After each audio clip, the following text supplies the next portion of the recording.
The weight of my sleeping newborn felt reassuring against my chest as I turned the key to our front door. After 5 days in the hospital dealing with complications from an emergency C-section, I was beyond ready to start our quiet life at home with baby James. My husband David had gone ahead to make sure everything was perfect for our homecoming, or at least, that's what he promised when he left the hospital an hour ago. The first warning sign should have been the dozens of cars lining our usually quiet suburban street. The second should have been the muffled sounds of conversation and laughter drifting through our front door. But exhaustion and pain medication had dulled my usually sharp instincts. The moment I stepped inside, my peaceful homecoming fantasy shattered. Our modest living room was packed with people, elderly women clutching casserole dishes, families with young children, and what appeared to be half of my mother-in-law Patricia's church congregation. All of them crowded around something I couldn't quite see, cooing and taking pictures. "Oh, there she is!" Patricia's shrill voice cut through the chaos. "Everyone, this is my daughter-in-law, Jessica, the surrogate." The word hit me like a physical blow. Surrogate? Where's my beautiful grandson? Patricia pushed through the crowd, but stopped short when she saw James sleeping against my chest. Her face twisted into an expression I'd seen too many times over the past year. Disappointment mixed with barely concealed disgust. That's when I finally saw what everyone had been photographing. In the center of the room, my sister-in-law Kate was holding a baby boy who couldn't have been more than a few weeks old. A baby I'd never seen before. "Patricia," I kept my voice low, conscious of my sleeping son. "What's going on here? Who are all these people?"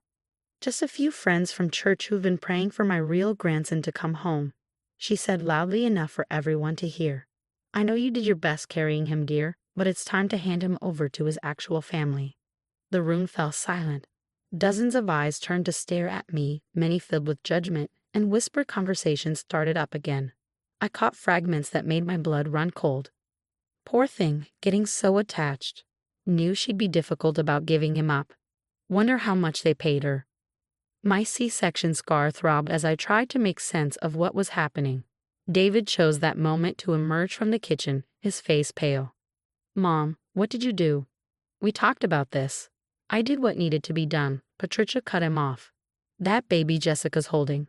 Look at him, blonde hair, blue eyes.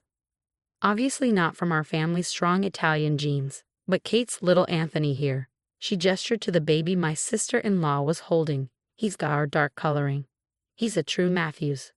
The room spun slightly. Was she actually suggesting? "Mom," David's voice shook with anger.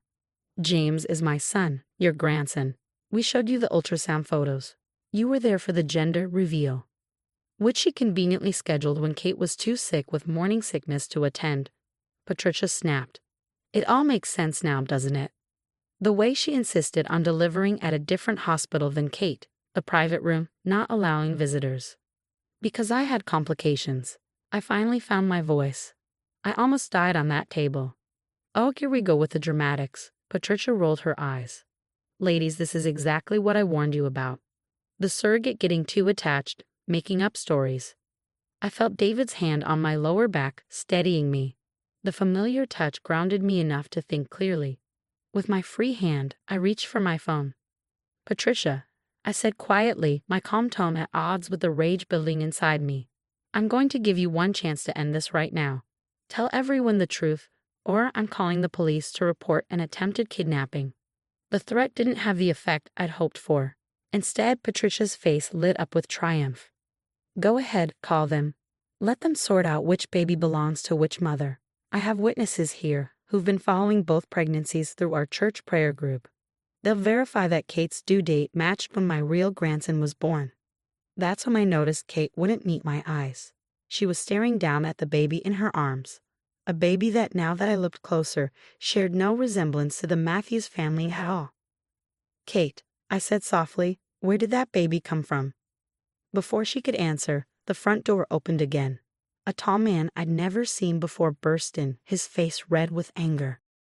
"Where is he? Where's my son?"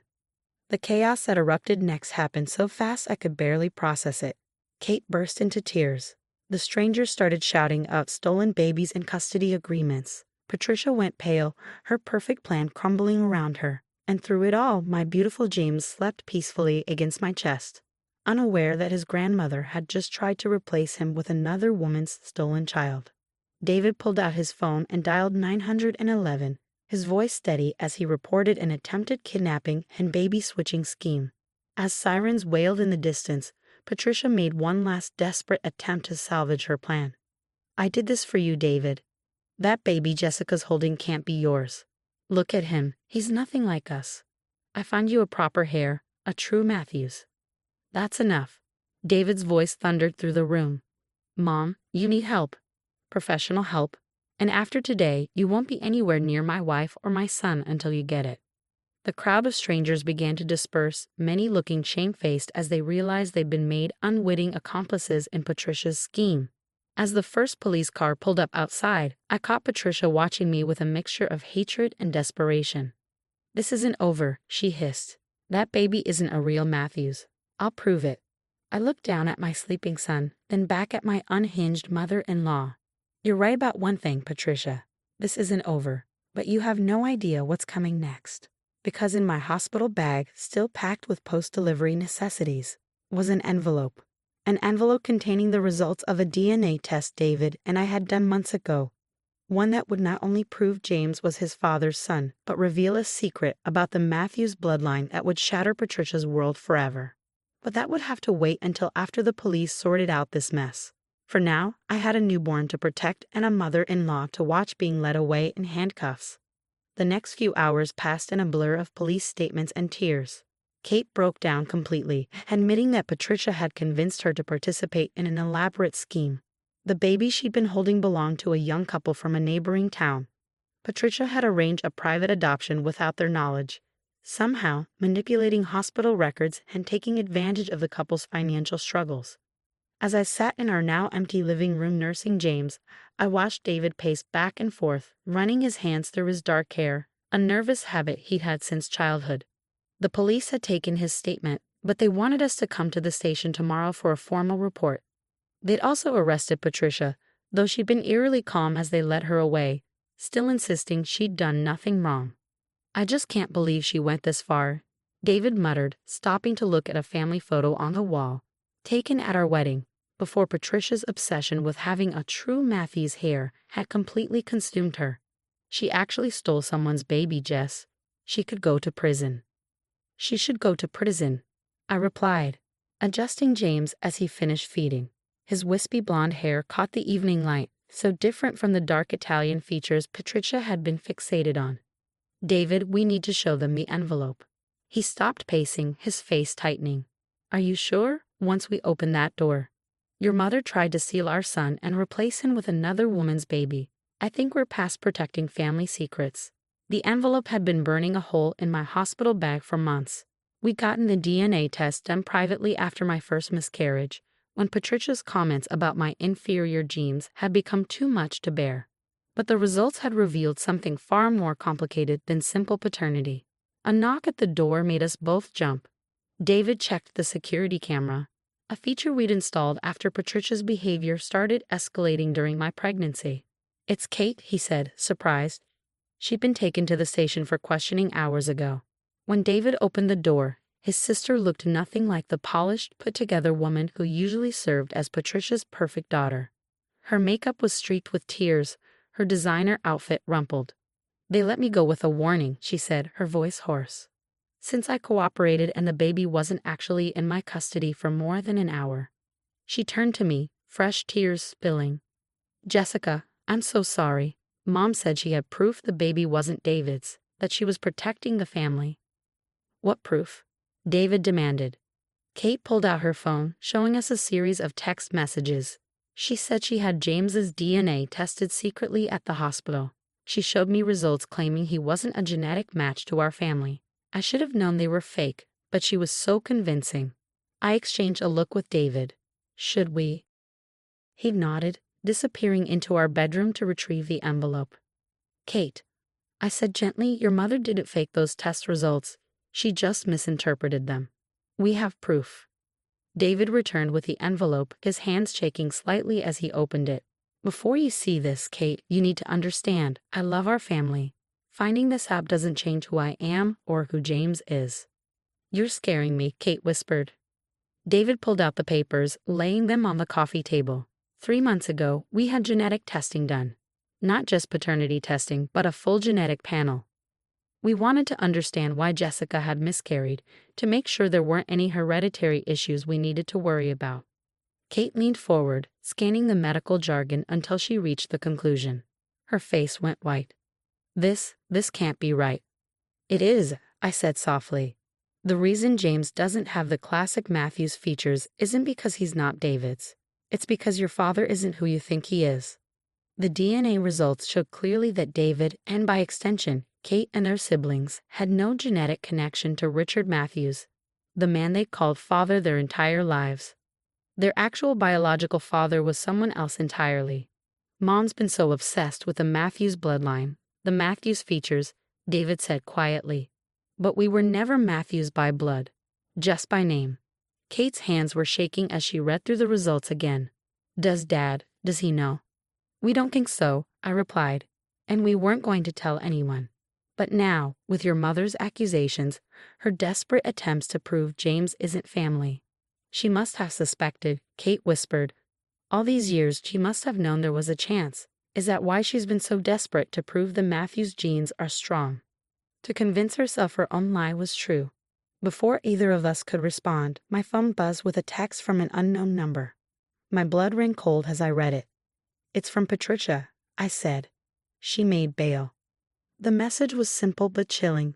You think you've won? Wait until Richard sees the photos I took today.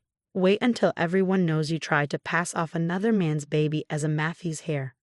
I raised my children to protect this family's legacy, and I won't let you destroy it. She's going to tell Dad, Kate breathed. She's going to try to turn this around on you guys. David took James from my arms, holding him close.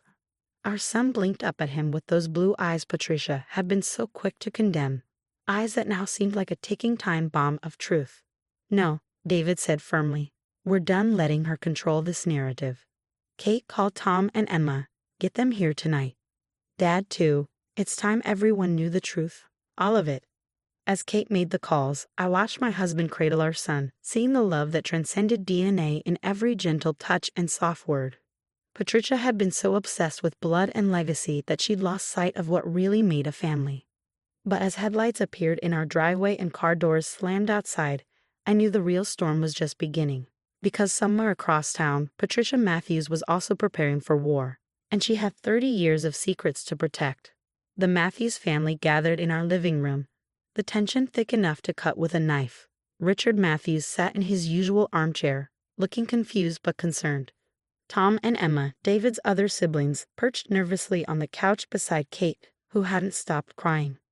James slept peacefully in his bassinet, unaware that his tiny existence had sparked the unraveling of a 30-year-old secret. Someone better explain what's going on, Richard said, his authoritative voice filling the room. I've got Patricia calling me hysterical about baby switching and DNA tests, and now this emergency family meeting. Before anyone could respond, the front door burst open. Patricia stormed in, her perfectly coiffed hair wild and her designer outfit wrinkled from her brief stint in jail. She brandished her phone like a weapon. Perfect timing, she announced, her voice pitched too high. Now everyone can see the truth about your precious daughter-in-law's deception. Mom, stop, David warned, but Patricia was already connecting her phone to our TV through screen sharing. Photos from earlier filled the screen, me holding James side by side with old Matthews family photos. Look, Patricia pointed frantically. Look at the evidence. No Matthews has ever had blonde hair or blue eyes.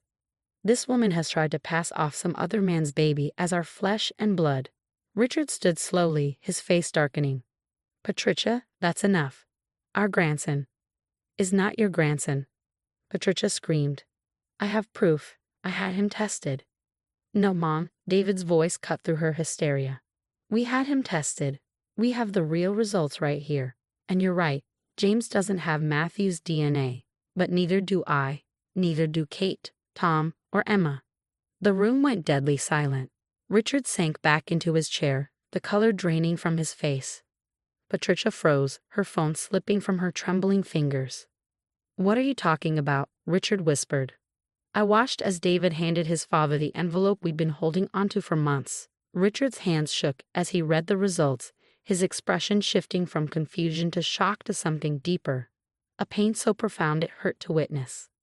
30 years, Patricia's voice was barely audible. I kept this secret for 30 years. You knew? Richard looked up at his wife, tears in his eyes. All this time, you knew they weren't. I had to protect our family. Patricia's composure cracked completely. You were always working, building your business. I was lonely. Charles, he was there, he understood me. It was only supposed to be once, but then I got pregnant with David. And you were so happy. Charles? Emma's voice shook. Uncle Charles? Dad's best friend? Patricia nodded, tears streaming down her face. He moved away when I found out I was pregnant with Kate. Said he couldn't watch his best friend raise his children. But by then, I was trapped in the lie. Each time, I convinced myself it would be the last time, but each time, Tom stood up looking ill. All of us. I'm so sorry, Patricia sobbed. I just wanted to keep our family perfect. When Jessica got pregnant and I saw those blonde curls in the ultrasound, I knew everyone would finally see the truth. I couldn't let that happen. I had to find a baby that looked like a real Matthews. So you stole someone else's child? Richard's voice was ice cold. Try to destroy our son's family to protect your lies? I did it for you, Patricia screamed. Everything I did was to protect your name, your legacy. My legacy? Richard stood, his dignity palpable even in this devastating moment. My legacy is the love I gave these children. The bedtime stories, the scraped knees I bandaged, the proud moments I witnessed. DNA doesn't make a father, Patricia. Love does. He turned to David, then to James in his bassinet. Just like that beautiful boy is my grandson, no matter what any test says. Patricia crumpled to the floor, decades of deception finally crushing her. Please, he whispered. Please don't leave me. Richard looked at her with a mixture of pity and resignation. I already left the divorce papers on your desk this afternoon, along with evidence of your attempted kidnapping. You need help, Patricia. Professional help. As if on cue, police sirens wailed in the distance. Someone, probably Kate, had called them when Patricia violated her bail conditions by coming to our house. Dad, David said softly. We never wanted this to come out. We just wanted to protect our son. Richard crossed the room and picked up James, who blinked sleepily at his grandfather. You did the right thing. Sometimes the truth hurts, but lies. He looked at Patricia as police cars pulled up outside. Lies destroy everything they touch. As the police led Patricia away, this time in handcuffs and facing serious charges, I watched my family, because they were my family, genetics be damned, begin the long process of healing. There would be therapy sessions, legal proceedings, and many difficult conversations ahead. But as Richard held James, pointing out how the baby had David's nose despite the blonde hair, I knew we would be okay. Because in the end, Patricia had been so focused on blood and genetics that she'd missed the most important truth. Family isn't about DNA. It's about love, acceptance, and the choices we make every day to protect and support each other. And as I watched my son fall asleep in his grandfather's arms, I knew he would grow up understanding that truth better than Patricia ever could.